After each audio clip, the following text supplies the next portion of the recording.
இன்று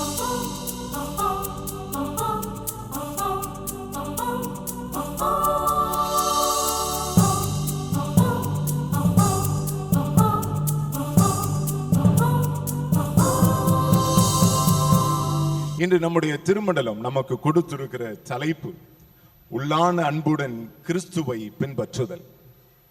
உள்ளான அன்புடன் கிறிஸ்துவை பின்பற்றுதல். நாம் வாழ்கிற இந்த உலகமானது அன்பு அரிதாக காணப்படுகிற உலகமாக மாறிக்கொண்டே இருக்கிறது. அன்பு காட்டுவது இல்லை, அதே போல அன்பை கொடுப்பதும் இல்லை. அன்பு தனிந்து போன ஒரு காலமாக இருக்கிறது. ஏன் இந்த அன்பு தனிந்து போய்விட்டது என்று சொன்னால், உலக வாழ்க்கையினுடைய சூழ்நிலைகள், நிறம் ஒரு காரணமாக இருக்கிறது, பாலினம் ஒரு காரணமாக இருக்கிறது, துரோகம் ஒரு காரணமாக இருக்கிறது, கொடுமை ஒரு காரணமாக இருக்கிறது, தேசங்களுக்கு இடையே நாடுகளுக்கு உள்ளாக காணப்படுகிற போர் பதட்டமானது இதற்கு ஒரு காரணமாக அமைகிறது. இதனுடைய விளைவாக குடும்பங்களிலும் சில வடுக்கள் ஏற்படுகிறது, தேவாலயங்களிலும் சில வடுக்கள் ஏற்படுகிறது. அன்பு சிதைந்து போகின்ற பொழுது உலக வாழ்க்கையிலே ஒவ்வொரு மனிதனும் தனித்து விடப்படுகிறான், தனிமையாக்கப்படுகிறான்.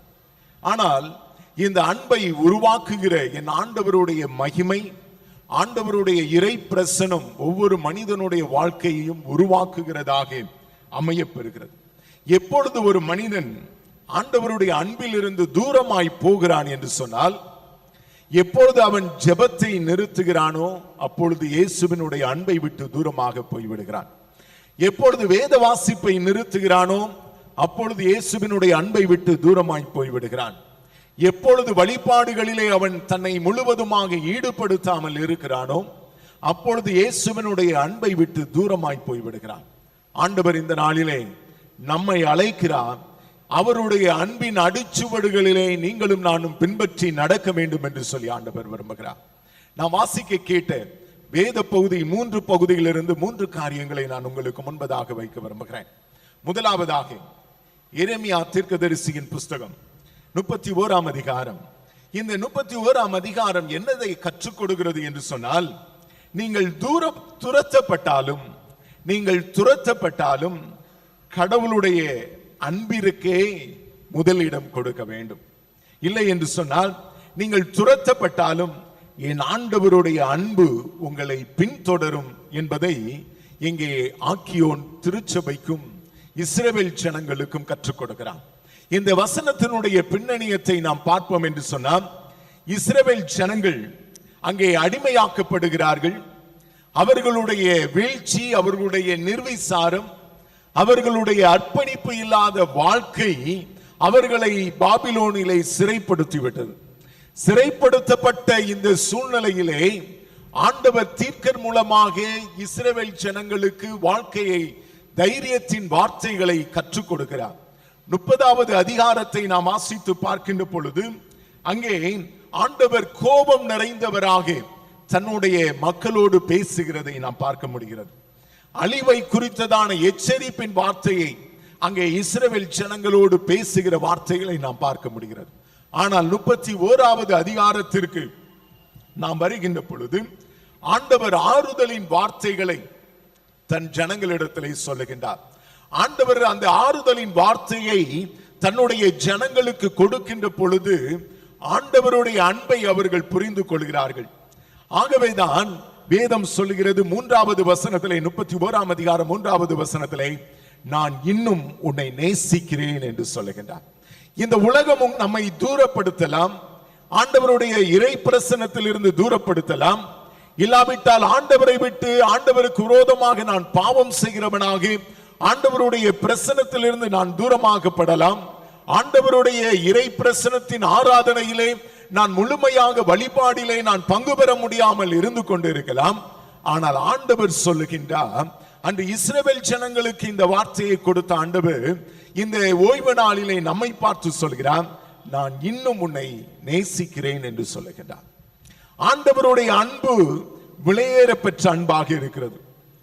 நீங்களும் நானும் ஆண்டவரை நேசிக்கிறதினால் தகுதியாகவில்லை, ஆண்டவர் என்னை நேசிக்கிறபடியினால் நான் தகுதியாக்கப்படுகிறேன். ஆண்டவர் என்னை நேசிக்கவில்லை என்று சொன்னால் நீங்களும் நானும் இந்த இடத்திலே அமர்ந்திருக்க முடியாது. ஆண்டவருடைய அன்பை நான் ருசித்துக் கொண்டு இருக்க முடியாது. ஆண்டவர் என்னை நேசிக்கிறார். நான் அவரை நேசிக்கிறேன் என்பதை விட என்னுடைய வாழ்க்கைக்கு அப்பாற்பட்டு, என் செயலுக்கு அப்பாற்பட்டு, என் சிந்தனைக்கு அப்பாற்பட்டு என் ஆண்டவர் என்னை மன்னித்து என்னை நேசிக்கிறவராக இருக்கிறார். இஸ்ரவேல் ஜனங்களுடைய வாழ்க்கையிலும் அதே செயலை என் ஆண்டவர் செய்தார். இஸ்ரவேல் ஜனங்கள் தூரமாகினார்கள், ஆனாலும் என் ஆண்டவருடைய அன்பு அவர்களை உருவாக்குகிறதாக இருந்தது. ஆகவேதான் 4வது 5வது வசனத்தில் எப்படியாக சொல்லுகிறது, ஆண்டவர் இங்கே இஸ்ரவேல் ஜனங்களுக்கு சொல்கிறார், நான் உங்களை மறுபடியும் கட்டுவேன் என்று சொல்கிறார். மறுபடியும் நான் உருவாக்குவேன். இதுவரை நீங்கள் சிதைந்து போனீர்கள். தெய்வீக அன்பு இல்லாமல் நீங்கள் சிதைந்து போனீர்கள். தேவ பயம் இல்லாமல் சிதைந்து போனீர்கள். உலகத்தின் வாழ்க்கையினாலே, உலகத்தின் அடிமையினாலே உங்கள் வாழ்க்கை சிதைந்து போயிருக்கிறது. ஆண்டவர் சொல்றாரு, நான் உங்களை மீண்டுமாக கட்டுவேன் என்று சொல்கிறார். கட்டுவது கடினமான காரியம், இடிப்பது எளிதான காரியம். ஒரு பில்டிங்கை நம்ம கட்டி இருக்கிறோம், அதை உடைக்க வேண்டும் என்று சொன்னால் சில நிமிடங்களிலே நாம் உடைத்து விடலாம்.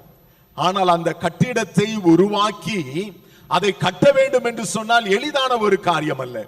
ஆண்டவர் சொல்றாரு, உடைந்து போயிருக்கிற உன் வாழ்க்கையை நான் மீண்டுமாக கட்டப் போகிறேன் என்று சொல்கிறார். ஆண்டவர் சொல்றாரு பாருங்க, இஸ்ரவேல் ஜனங்களுடைய வாழ்க்கையில நான் உங்களை மீண்டுமாக கட்டுவேன். கட்டுவதோடு நான் நிறுத்திவிட மாட்டேன். நீ களிப்போடு கடந்து வருவாய். மகிழ்ச்சியின் சத்தத்தை நீ கேட்பாய். கம்பீரத்தின் சத்தத்தை கேட்பாய். ஆடல் பாடலின் சத்தத்தை கேட்பார். என் வாழ்க்கையிலே ஒரு இருளான சூழ்நிலைகள் நிறைந்திருக்கலாம். ஒருவேளை கண்ணீரின் பாதையிலே, கவலையின் பாதையிலே, எதிர்காலத்தை குறித்ததான பயங்களோடு இருக்கலாம். ஆனால் ஆண்டவர் சொல்றாரு, என்னை விட்டு நீ தூரமாய் போயிருக்கலாம், என்னுடைய அன்பு உன்னை மீண்டுமாக இழுக்கிறது. நான் உன்னை மீண்டுமாக இஸ்ரவேல் ஜனங்களைப் போல நான் கட்டப் போகிறேன். மீண்டுமாக மேலவாத்தியத்தின் சத்தத்தை போல உன் வாழ்க்கையிலே மகிழ்ச்சியின் சத்தத்தை கேட்பாய் என்று சொல்லிவிட்டு அடுத்ததாக இன்னொரு காரியத்தை சொல்கிறான். 5வது வசனத்தை வாசிக்கலாம். அங்கே ஆண்டவர் சொல்கிறாரு, மறுபடியும் நீ திராட்சை தோட்டங்களை நாட்டுவாய், உங்களுக்கு செழுமையை நான் கொடுப்பேன் என்று சொல்கிறார். காய்ந்து போன உன் வாழ்க்கை இப்பொழுது செழுமையாக மாறும் என்று சொல்கிறார். காய்ந்து போன ஜெப வாழ்க்கையை நான் மாற்றி கொடுப்பேன். காய்ந்து போன வேத வாசிப்பை நான் மாற்றி கொடுப்பேன். காய்ந்து போன உங்களுடைய வாழ்க்கையினுடைய ஆசீர்வாதங்களை நான் துளிர்விட செய்வேன். மீண்டுமாக செழுமையின் காலத்திற்குள்ளாக நான் உங்களை அழைத்து வரப்போகிறேன் என்று சொல்கிறார். ஆண்டவருடைய அன்பு என்ன செய்கிறது என்று சொன்னால் மீண்டுமாக உருவாக்குகிறதாக இருக்கிறது.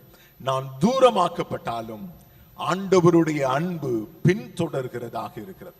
இரண்டாவதாக எபேசியர் 3ஆம் அதிகாரம். எபேசியர் 3ஆம் அதிகாரம் 14வது வசனத்திலிருந்து நாம் வாசிக்கின்ற பொழுது இங்கே ஆக்கியோன் பவுல் திருச்சபைக்கு கற்றுக் கொடுக்கிறார். யூதர்கள் மற்றும் யூதர்கள் அல்லாதவர்களுக்கு இந்த வார்த்தையானது, இறை வார்த்தையானது கடந்து வருகிறது. என்ன சொல்லுகிறார் என்று சொன்னால், நீங்கள் நிரப்பப்பட வேண்டும். ஏனென்றால் ஆண்டவருடைய அன்பு உங்களை உருமாற்றம் செய்யும் என்று சொல்லுகின்றார். ஆண்டவருடைய அன்பு உருமாற்றம் செய்கிறதாக இருக்கிறது. ஆண்டவருடைய அன்பை குறித்து திருச்சபைக்கு பவுல் கற்றுக் கொடுக்கிறார். என்ன கற்றுக் கொடுக்கிறார் என்று சொல்லி நாம் பார்ப்போம் என்று சொன்னால், 3ஆம் அதிகாரம் 14ஆம் 15வது வசனத்தை நாம் வாசிக்கலாம். ஆண்டவர் இங்கே கற்றுக் கொடுக்கிறார், பவுல் திருச்சபைக்கு கற்றுக் கொடுக்கிறார், ஜெப நிலை அது உருமாற்றம் ஆகும் என்று சொல்லுகின்றார். எப்பொழுது கிறிஸ்துவோடு நான் இணைந்து இருக்கின்ற பொழுது, கிறிஸ்துவின் அன்பிலே நிலைத்திருக்கின்ற பொழுது என் வாழ்க்கை உருமாற்றம் அடைகிறதாக இருக்கும். உருமாற்றம் என்பது என் செயலிலே, என் சிந்தனையிலே, என் வாழ்க்கையிலே மாறுகிறதாக இருக்க வேண்டும். ஒரு வேடிக்கையான ஒரு கதை ஒன்று சொல்லுவார்கள். மகன் தன்னுடைய தகப்பனிடத்திலே பேசிக் கொண்டிருந்தான். அந்த மகன் ஒரு நாள் சொன்னான், அப்பா, நான் குழந்தையாக இருக்கின்ற பொழுது என்னை மிகவும் செல்லமாக, அழகாக கண்ணுக்குட்டி அப்படின்னு சொல்லி கூப்பிட்டீங்க. அது எனக்கு மகிழ்ச்சியாக இருந்தது. மிகவும் அதிக அன்போடு நீங்க சொல்லுவீங்க. ஆனால் இப்பொழுது நான் வளர்ந்து விட்டேன். இப்பொழுது நீங்கள் கோபப்படுகின்ற பொழுதெல்லாம், மகிழ்ச்சியோடு இருக்கின்ற பொழுதெல்லாம் என்னை எரும மாடு என்று திட்டுறீங்க, மாடு என்று திட்டுறீங்க. இந்த மாற்றம் அல்ல. கிறிஸ்தவ மாற்றம் என்பது, உருமாற்றம் என்பது ஆவிக்குரிய வாழ்க்கையினுடைய ஒரு நிலையில் இருந்து இன்னொரு நிலைக்கு கடந்து செல்வது. உலக பிரகாரமான மாற்றத்தை என் ஆண்டவர் ஒருபோதும் ஏற்றுக்கொள்கிற தேவன் அல்ல. ஆவிக்குரிய மாற்றம் உங்களுக்கும் எனக்கும் வேண்டும் என்று சொல்லி ஆண்டவர் விரும்புகின்றார். அதற்காக தான் என் ஆண்டவர் இந்த இடத்திற்கு நம்மை அழைத்து வந்திருக்கிறார். என் வாழ்க்கை உருமாற்றம் பெற வேண்டும் என்று சொல்லி விரும்புகிறார். பவுல் திருச்சபைக்கு சொல்லுகின்றார், உங்களுடைய ஜெப நிலை மாற வேண்டும் என்று சொல்லுகின்றார். அடுத்ததாக சொல்கிறார், 16வது 17வது வசனத்தை நாம் வாசிக்கலாம். இங்கே ஆண்டவர் பவுல் திருச்சபைக்கு சொல்லுகின்றார், ஆளுகைக்கு நீங்கள் உட்பட வேண்டும். இது ஒரு கடினமான ஒரு காரியம். நம்ம எப்பொழுதுமே இன்னொரு ஆளுகைக்கு கீழாக வர வேண்டும் என்று சொல்லுகின்ற பொழுது அது ஒரு கஷ்டமா இருக்கும். நான் இவ்வளவு நாள் எப்படி இருந்துட்டேன், ஆனா இப்போ என் வாழ்க்கை இப்படியா, நான் இன்னொருவருக்கு கீழாக நான் இருக்க வேண்டுமா, ஆளுகைக்கு கீழாக இருக்க வேண்டுமா என்கின்ற கேள்விகள் உலக பிரகாரமாக ஏற்படுகிறது. ஆனால் ஆண்டவர் தன்னுடைய திருச்சபைக்கு பவுல் மூலமாக என்ன கற்றுக் கொடுக்கிறார் என்று சொன்னால், கிறிஸ்துவுடைய ஆளுகைக்கு கீழாக நான் வர வேண்டும். எப்பொழுது ஒரு மனுஷன் ஒரு மனுஷி கிறிஸ்துவினுடைய ஆளுகைக்கு கீழாக வருகிறார்களோ அப்பொழுதுதான் கிறிஸ்துவினுடைய அன்பினுடைய உருமாற்றத்தை நான் பெற முடியும். என் வாழ்க்கை உருமாற்றம் அடைய வேண்டும். பவுல் திருச்சபைக்கு சொல்கிறார், உங்கள் ஜெப வாழ்க்கையிலே உருமாற்றம் வேண்டும் என்று சொல்கிறார். இரண்டாவதாக ஆண்டவர் கற்றுக் கொடுக்கிறார், அவருடைய ஆளுகைக்குள்ளாக நீங்களும் நானும் கடந்து வர வேண்டும் என்று சொல்கிறார். மூன்றாவதாக இந்த பகுதியிலே பவுல் திருச்சபைக்கு என்ன சொல்கிறார் என்று சொன்னால், 18வது 19வது வசனத்தை நாம் வாசிக்கலாம். இங்கே பவுல் திருச்சபைக்கு கற்றுக் கொடுக்கிறார். என்ன சொல்றாரு அப்படின்னு சொன்னா, அன்பிலே பரிமாற்றம் வேண்டும், அன்பினுடைய பரிணாம வளர்ச்சி வேண்டும் என்று சொல்லுகிறார். இங்கே அன்பு அளவிடப்பட முடியாதது. தேவனுடைய திருச்சபையை என்னுடைய அன்பு எப்படிப்பட்ட அன்பதாக இருக்கிறது? அநேக நேரத்திலே சுயநலம் நிறைந்த அன்பாக தான் நாம் வாழ்ந்து கொண்டிருக்கிறோம். ஆனால் நான் விசுவாசி என்று சொல்லுகிறேன், கிறிஸ்தவன் என்று சொல்லுகிறேன். அந்த கிறிஸ்தவன் விசுவாசி என்று சொல்லுகிற நம்முடைய வாழ்க்கையிலே அன்பை நான் வெளிக்காட்டுவதே இல்லை. சுயநலம் சார்ந்த அன்பாகவே இருக்கிறது. திருச்சபைக்கு பவுல் கற்றுக் கொடுக்கிறார், அன்பிலே பரிமாண வளர்ச்சி இருக்க வேண்டும் என்று சொல்லுகிறார். அன்பிலே மாற்றம் இருக்க வேண்டும். அந்த அன்பு ஒரு அளவில்லாத ஒரு அன்பாக இருக்க வேண்டும் என்று சொல்லுகிறார். நான் ஆண்டவருடைய சன்னிதானத்திலே ஆண்டவருடைய அன்பை பெற்றுக் கொள்ளும்படியாய் கடந்து வந்திருக்கிற திருச்சபையை, உங்களுடைய என்னுடைய வாழ்க்கையில ஆண்டவருடைய அன்பிலே பின்பற்றி நடக்கும்படியாய் அழைக்கப்பட்டு இருக்கிற நீங்களும் நானும் அதற்கு நம்மை அர்ப்பணிக்க ஆயத்தமாய் இருக்கிறோமா? பவுல் திருச்சபைக்கு கற்றுக் கொடுக்கிற காரியம், அன்பிலே உங்கள் உருமாற்றம் வேண்டும் என்று சொல்கிறார். மூன்றாவது சொல்லப்பட்டு இருக்கிற வேத பகுதி, நிருப வாக்கியமாக வாசித்த வேத பகுதி, யோவான் 21ஆம் அதிகாரம். இந்த 21ஆம் அதிகாரத்திலே ஆண்டவர் தன்னுடைய சீஷர்களுக்கு கற்றுக் கொடுக்கிறார். இது ஒரு தனிப்பட்ட உறவினுடைய வெளிப்பாடாக இருக்கிறது. என்ன கற்றுக் கொடுக்கிறார்? அன்பு தியாகத்திற்கு வழிவகுக்கும் என்று சொல்லி கற்றுக் கொடுக்கிறார். இதுவரை திருச்சபைக்கும் விசுவாச கூட்டத்திற்கும் பேசின ஆண்டவர் இப்பொழுது தனிப்பட்ட சீஷத்துவத்திற்கு ஆண்டவர் பேசுகிறார்.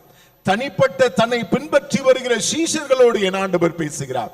என்ன சொல்லுகிறார் என்று சொன்னால், அன்பு தியாகத்திற்கு வழிவகுக்கும் என்று சொல்லி கற்றுக் கொடுக்கிறார். இயேசு பேதுருவை பார்த்து நீ வெற்றி பெற்று விட்டாயா என்று சொல்லி கேட்கவில்லை.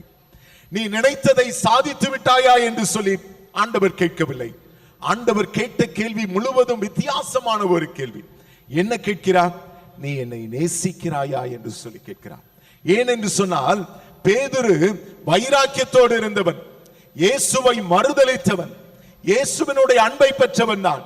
ஆண்டவருக்கு விரோதமாக தூரமாக சென்றவன், தன்னுடைய நண்பர்களை அழைத்துக் கொண்டு மீன்பிடிக்க சென்றவன்.